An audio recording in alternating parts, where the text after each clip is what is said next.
Podium Podcast. Lo mejor está por escuchar. Madre mía, menudo atasco, vaya tela. Madre mía, si es que no llego ni de coña, madre mía.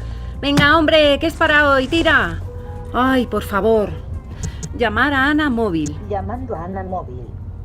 Ani, hola, ¿ya estás allí? Venga, dime qué hay y así vas pidiendo. No, pasta no, me sienta fatal. Lentejas. No, me hinchan muchísimo, me hinchan como un globo. ¿Y frito? No, frito nada, ¿eh? No, calamares no, ni de coña. No. Bueno, déjalo, Ani, que lo miro yo. Si es que, hija, no sé qué me pasa últimamente, que todo me sienta mal. Sí. Bueno, y aparte de eso, que estoy como, yo qué sé, como apática y como desganada. Y mira, no lo sé, Ana, yo qué sé. Sí, yo qué sé, pues no sé si es lo que como, cómo lo como o las dos cosas. Porque es verdad que también como un pavo, ¿sabes? Muchas veces hay un pavo que engullo.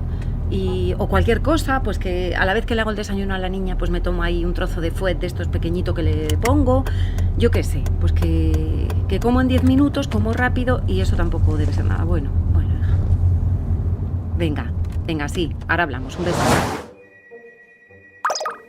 Ana, ¿un email de Ana? Uy, si nos acabamos de ver. He visto esto que creo que te puede interesar, bla. Intestino, segundo cerebro. A ver. Una extensa red de neuronas y células que recubre nuestro sistema digestivo.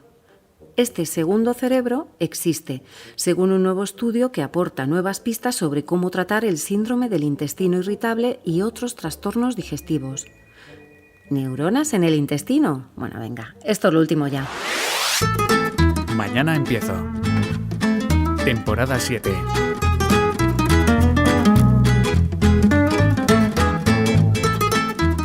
Episodio 2. El intestino. ¿Segundo cerebro? ¿Segundo cerebro? Porque tiene una gran cantidad de plexo nervioso, es decir, hay neuronas en nuestro sistema digestivo. Y hablaban de segundo cerebro porque, a diferencia con el resto de los órganos, que el cerebro tiene que dar la orden para que hagan algo, es verdad que el intestino tiene cierta capacidad de autodecisión. ¿Vale? Hay normas o mandatos que se dan que no pasan por el cerebro, ¿no? Que pasan directamente del intestino al intestino. Luis Alberto Zamora es nutricionista y está al frente del podcast Nutrición con Z. Quizá llamarlo segundo cerebro es mucho decir. Sí hay indicios de que la forma que tenemos de alimentarnos puede afectar a nuestro estado de ánimo. Hay que tomarlo con precaución. Es decir, hay estudios preliminares donde se ve que los alimentos pueden influir de alguna manera en el estado emocional o en las emociones.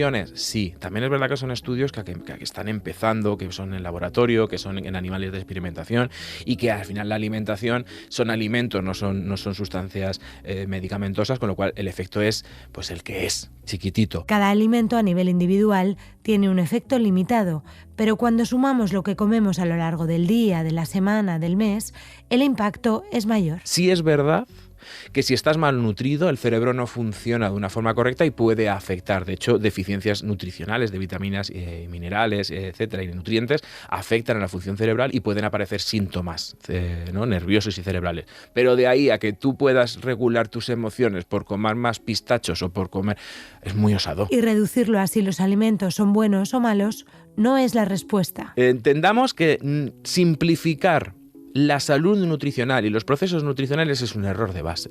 Es decir, estos son muchos pequeños estímulos que se relacionan de muchísimas maneras, tanto para comer, para las emociones, para engordar, para adelgazar.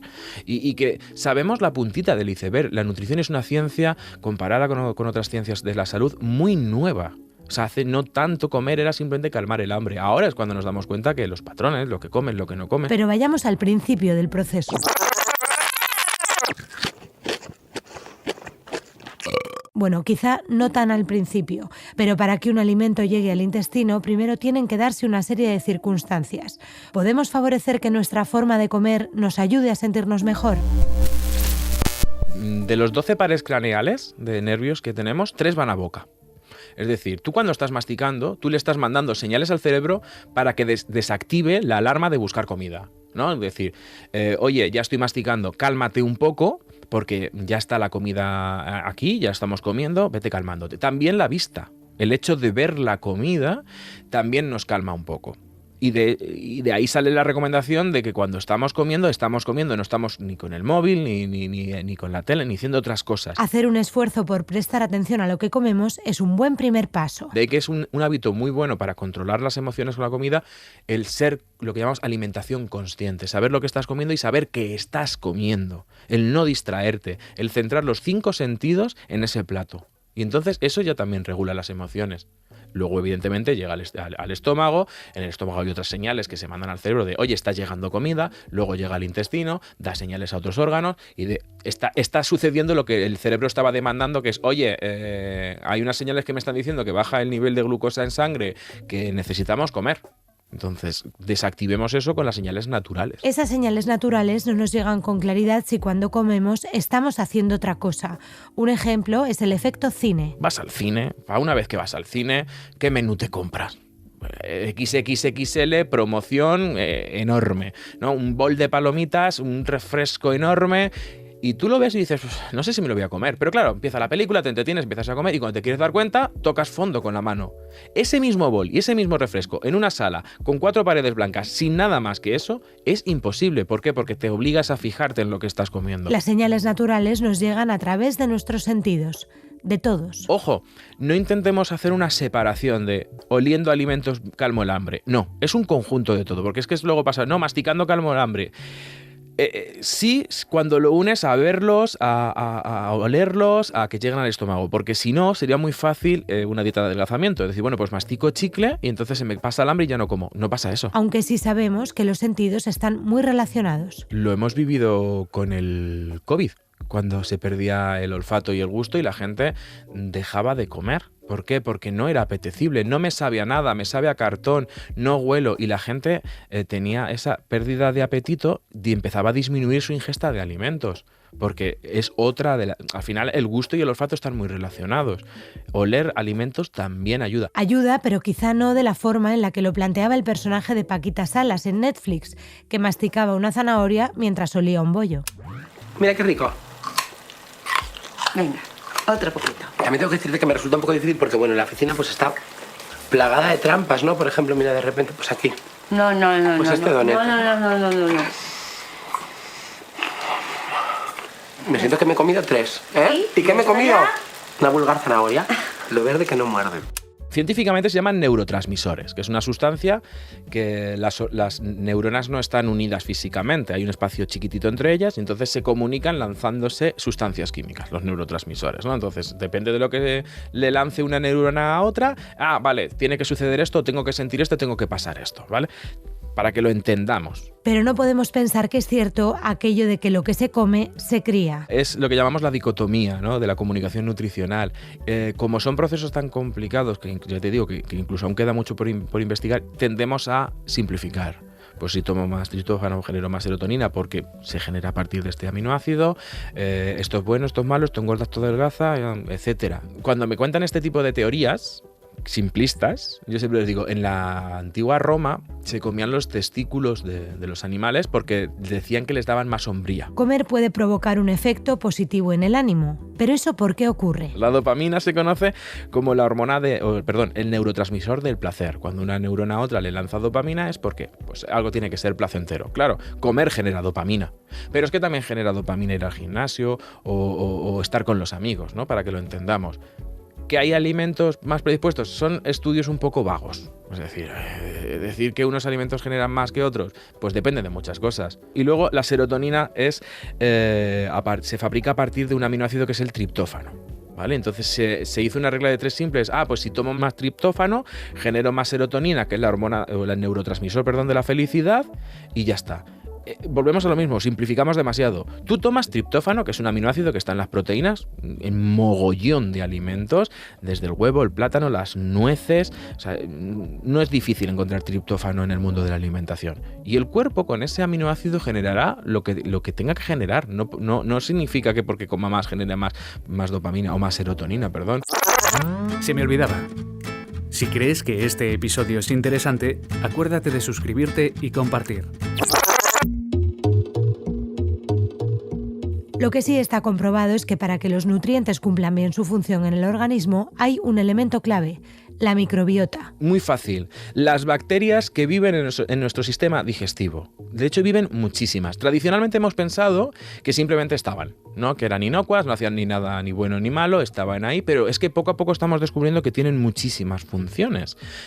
Más allá de regular el tránsito intestinal, que esto se ha hablado por activa y por pasiva, el papel que tiene. También es verdad que es un área de la nutrición muy nueva. Es decir, aún tenemos que estudiar muchísimo más cuál es el papel y cuál es el grado de verdad que influye la flora intestinal en nuestro cuerpo. Vamos a poner un ejemplo sencillo. Yo siempre les digo que se imaginen un parking de un centro comercial de estos enormes que hay ahora. Pues cuando nacemos, aunque ya está en duda, pero vamos a suponer que este parking está vacío. Nuestro intestino no tiene bacterias. Entonces, al nacer por el canal del parto, por la cesárea, ya nos vamos impregnando de la flora vaginal y anal de nuestra madre, del medio ambiente, con la alimentación, vamos cogiendo bacterias, ¿no? Van llegando pum, pum, pum, pum, pum, pum al intestino y cada una aparca en su plaza de parking. Claro, si tú te cuidas con la alimentación, con alimentos con fibra, esas bacterias pues van creciendo, se van quedando ahí, hasta que llega un día que tú tienes el parking lleno. Vale, ahora imaginemos que estoy en contacto con un enfermo. Toco el suelo, no me lavo las manos, me las llevo a la boca o me como un alimento que está en mal estado. Y entra una bacteria de las otras, de las que no son tan buenas, ¿no? De las que pueden generar una enfermedad. Baja, llega al intestino y ¿qué haces cuando llegas a un parking y está todo lleno?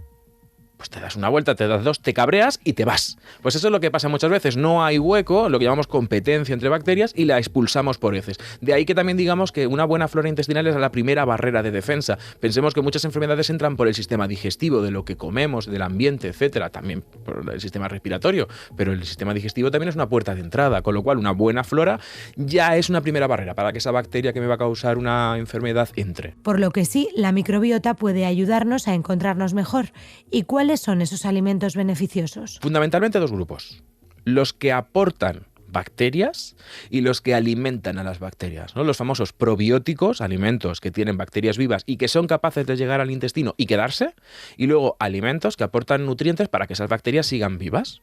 Por ejemplo, los alimentos ricos en fibra. Aunque esté de moda tomarlos en formato gominola, los probióticos los encontramos en muchos alimentos. Alimentos probióticos, los yogures y las leches fermentadas, que nos lo han dicho por activa y por pasiva, las conservas vegetales fermentadas, el chucrut también nos aporta bacterias. Luego hay muchísimos alimentos, hasta incluso el pan también aporta bacterias. Los cereales integrales, la fruta, la verdura, las legumbres y los frutos secos, por supuesto, tienen esa fibra, tanto la soluble como la insoluble, que utilizan nuestra flora intestinal para mantenerse viva, que fermentan, que es responsable, entre otras cosas, de los gases, pero también generan, por ejemplo, ácidos grasos de cadena corta, que estamos viendo que tienen una función como muy saludable para los enterocitos de nuestro intestino, para las células de nuestro intestino. Con lo cual, alimentos que aportan bacterias, fermentados, alimentos que aportan fibra y nutrientes para nuestras bacterias.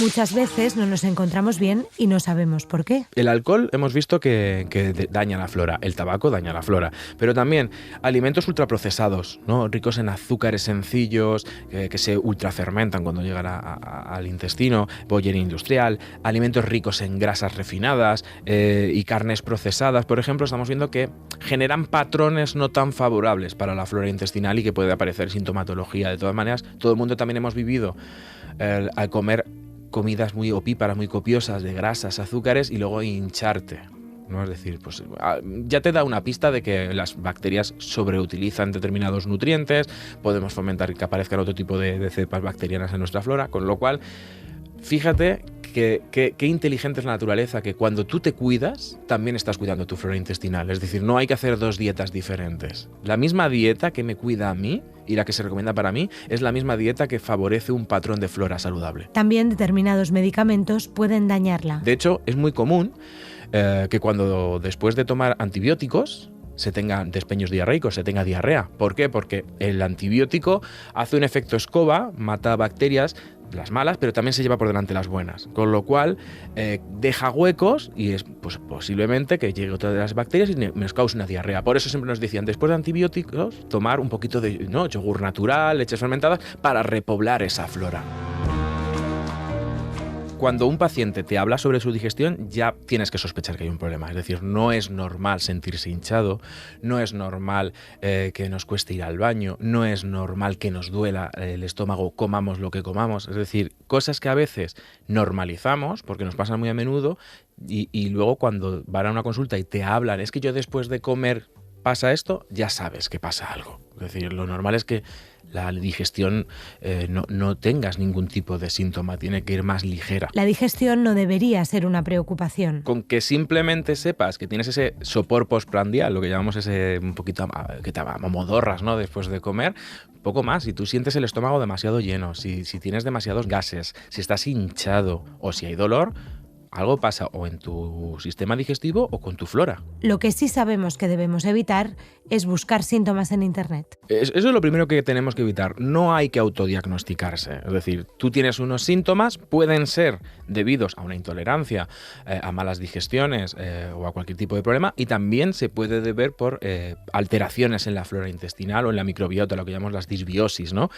Lo que es verdad que muchas veces los síntomas son comunes, es decir, los síntomas simplemente te indican que algo pasa, pero pocas veces el síntoma directamente te dice cuál es el origen del problema, con lo cual esto de autodiagnosticarse, es que si me quito esto, pues me siento mejor, con lo cual soy intolerante a, pues a lo mejor no es esa relación es tan cierta, es simplemente que a lo mejor estás dándole un descanso al estómago, al intestino, o simplemente que ha dado la casualidad, con lo cual para eso están las pruebas diagnósticas, para que te digan el origen de tu problema y de tus síntomas. Una vez más, confiar en los profesionales.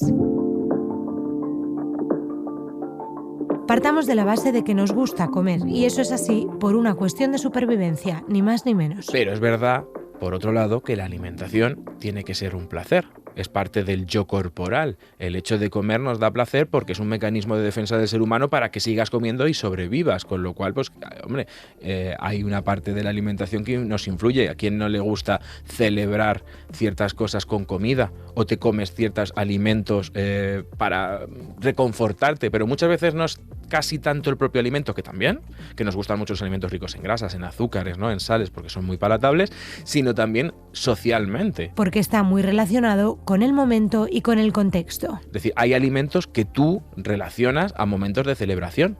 Yo siempre pongo los langostinos y las gambas, ¿no? O las centollas, o los helados, los relacionas a verano. Tú te lo puedes comer ahora en cualquier época del año, el helado, pero lo relacionas a verano, a descanso, a disfrute. Entonces, claro, ¿qué fue antes, el huevo o la gallina? ¿El helado es el que me causa un estado de felicidad o soy yo que estoy asociando el comer un helado con un estado de felicidad? Es que las dos cosas se dan a la vez, con lo cual hay que tomarlo con precaución, esto de que la alimentación puede influir en las emociones. Influye todo porque al final, cuando tú haces el acto de cocinar, de comprar, no solamente compras y cocinas, sino que inconscientemente también te estás preocupando de qué compras y de qué cocinas. Y cuando tú vas corriendo y comes, simplemente quieres calmar el hambre. He ahí la diferencia. De alimentarse a nutrirse. Alimentarse al final es llevar comida a la boca. Nutrirse es cuando esos alimentos además piensas que me aporten todo lo que necesitan. Esa es la gran diferencia. De que cuando yo trago, pierdo el control de lo que está pasando en mi cuerpo, por mucho que nos estamos encabezonando en si como esto pasa esto. No, cuando tú tragas, esto va a lo suyo. Tú lo que tienes que centrar es en la alimentación. ¿Qué compras? ¿Qué cocinas? ¿Qué comes? Muchas veces la falta de tiempo o cómo empleamos ese tiempo impide que tomemos buenas decisiones. Y si le dedicas tiempo, eres capaz de ser crítico. Si no le dedicas tiempo, lo primero que entre por la puerta, vale, y esto nos ha pasado a todos, de que llegas a casa a las 3 de la tarde, no te ha dado tiempo de cocinar nada, abres la nevera, no te vas a ponerte a hacerte un bacalao al pil pil. ¿Qué abres? Lo primero, esto, pum, para adentro, me calma el hambre y a lo siguiente. Entonces, por eso, el dedicarle, si es dedicarle 1 hora a la semana, tú coges, miento, 2 horas, 1 hora, yo lo hago el domingo por la mañana, que tú coges y te planificas lo que vas a comer y lo que vas a cenar durante toda la semana, y luego me voy al mercado y compro lo que necesito para cumplir esto, 2 horas en una semana ya te hacen un cambio radical en la nutrición. Y al final, nuestra alimentación está directamente relacionada con nuestra salud. Piensa que es una inversión en salud, lo de cocinar. Cuando tú vas rápido no reflexionas.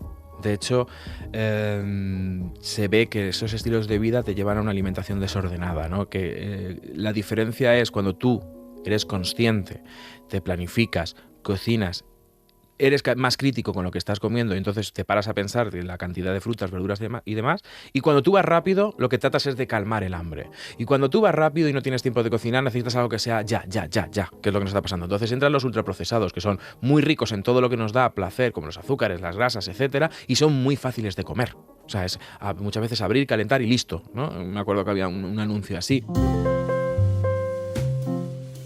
Lo que comemos afecta a nuestra salud más allá de los nutrientes que nos aporta, pero comer bien empieza mucho antes de llevarnos el tenedor a la boca. Para poder alimentarnos de forma correcta necesitamos comprar bien, cocinar, almacenar y conservar los alimentos de tal manera que comer de forma saludable nos resulte sencillo.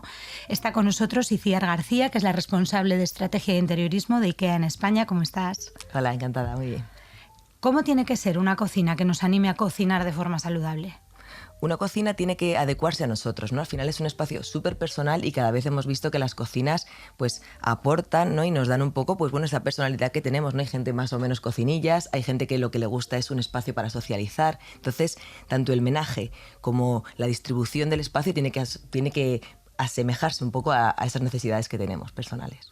¿Y hay algún truco así que nos sirva de pauta general para que esa distribución de los alimentos sea más sencilla y más práctica? Hombre, principalmente el triángulo de trabajo, ¿no? Que hablamos de tener una buena zona de almacenaje, una buena zona de preparación y una buena zona de cocinado. A partir de ahí, pues tú gestionas, ¿no? Qué es lo que más te interesa y si además pues tienes otras actividades como comer, socializar o pues cultivar tus plantas aromáticas. A veces eso no se tiene en cuenta, esos espacios, ¿no? que decías, y de repente nos encontramos con una cocina que nos resulta incómoda y no sabemos muy bien por qué.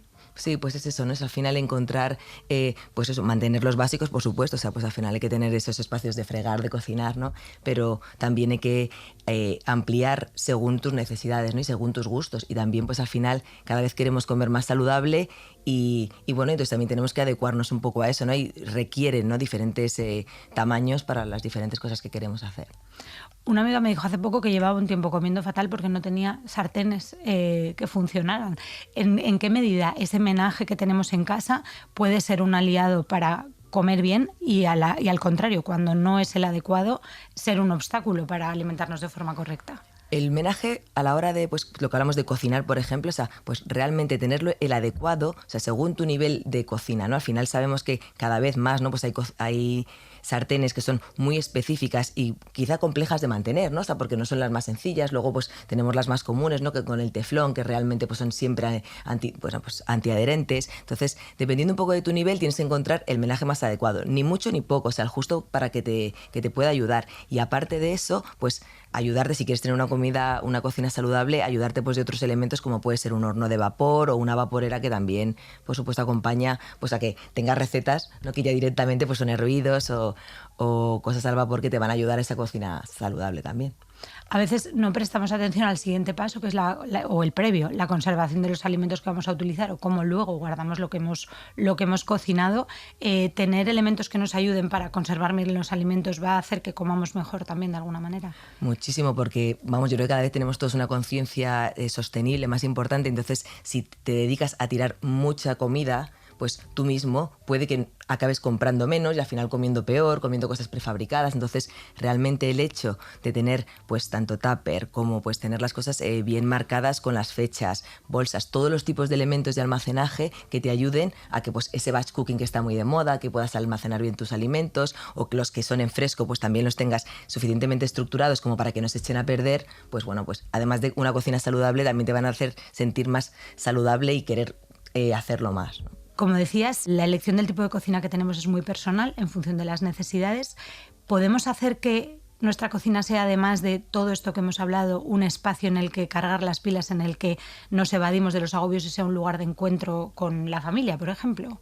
Sí, ¿no? Al final hablamos de pequeños rituales y pequeñas acciones que nos gustan disfrutar en diferentes espacios de la casa, ¿no? Y la cocina pues puede ser ese nuevo espacio de socializar que cada vez está más integrado dentro del hogar, puede ser ese espacio pues eso de tus pequeños cultivos o ese espacio, pues bueno, es que a lo mejor disfrutas del momento plancha y también has encontrado su espacio, ¿no? O sea, al final no hace falta mucho espacio físico para poder disfrutar de las pequeñas cosas que te hacen pues más o menos feliz, ¿no? Dentro de tu hogar.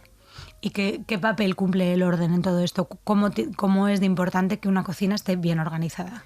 Mira, sí, yo creo que si hay algo que, como digo yo, parece más un quirófano que en el hogar, es la cocina, ¿no? Al final, el encontrar las especias en el momento justo que hay que echarlas, el aceite, los elementos, ¿no?, que necesitas. Así que para mí es imprescindible, primero, para que una receta fluya, ¿no?, y salga de cada cosa en el momento adecuado. Y segundo, porque siempre que hablamos con espacios pequeños, con tantos elementos como es una cocina, que normalmente no es gigante y que tiene muchos elementos, pues es importante el orden. El orden es una de las bases principales, yo creo, para el bienestar dentro del hogar. ¿Y hasta qué punto emocionalmente nos afecta que esto esté en equilibrio? Pues nos afecta que, bueno, pues es fácil que nos cabreamos con la pareja, con los hijos y las cosas no están en su sitio. O sea que realmente es uno de los grandes hitos de las frustraciones en el hogar, yo creo, el desorden. Entonces, encontrar las cosas en su sitio, como dice mucha gente, pues yo tengo mi orden, pero el orden que funciona para todos, ¿no?, y esa tranquilidad visual también que nos aporta, pues ahí está. Claro. Y que la cocina ayude en esa paz en casa. Pues Itziar García, muchísimas gracias. A ti.